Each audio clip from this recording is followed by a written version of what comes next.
And after the last 3 years living through the imaginary pandemic, I don't know if I'm allowed to say that, but I'm going to, the imaginary pandemic and all the other garbage, people are genuinely... Tell me what you mean by that. I mean by the fact that I'm not saying that COVID does not exist as a disease. I'm saying that when you control the semantics of situations and control the language, then you get to control how people react to them. If you say pandemic on repeat on the news, then people start saying pandemic.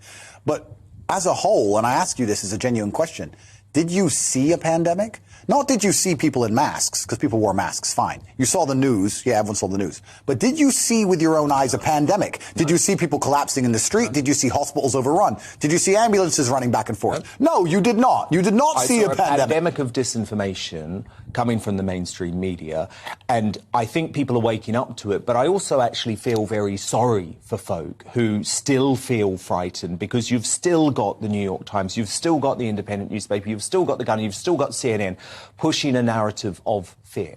But this shows how important it is for them to teach us to ignore our own eyes. Because you don't see a pandemic, but you still walk around and talk about a pandemic. Once they can ignore you, once they can convince you to ignore your own senses, then the slavery is complete. They no longer need to actually change reality. They can just tell you the sky is green and you will sit and you will comply.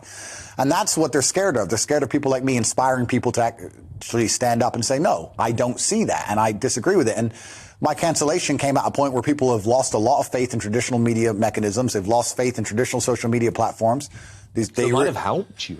Well, absolutely, because people have sat and realized they've been lied to, and they're consistently being lied to. And if you want new information and the truth, or even if you just want a different point of view to come to your own conclusions based on polarizing viewpoints, you're going to have to go to different places. And that's why their attempt to cancel me has failed, and people will seek me out wherever I go on the internet because they know I speak the truth. People who have just heard of you through the mainstream media, though, would say you are racist, you are sexist, you are misogynist. Yeah, of course they would, yeah.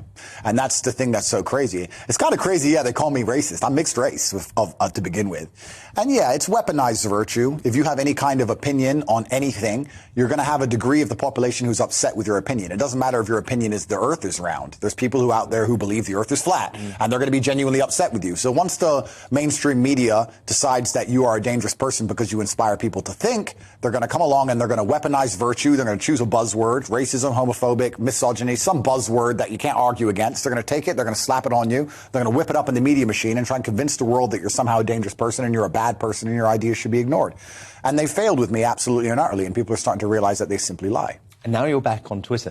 You were telling me you left the platform when you were first banned with 88,000 followers. How many do you have after a couple of weeks? Yeah, I've been back 2 weeks now. I have 2.9 million, I think. So, and is that down to Elon Musk? Was he the person who let you back on? Yeah, and Elon is truly a hero of free speech, and he understands we were entering a draconian age of genuine.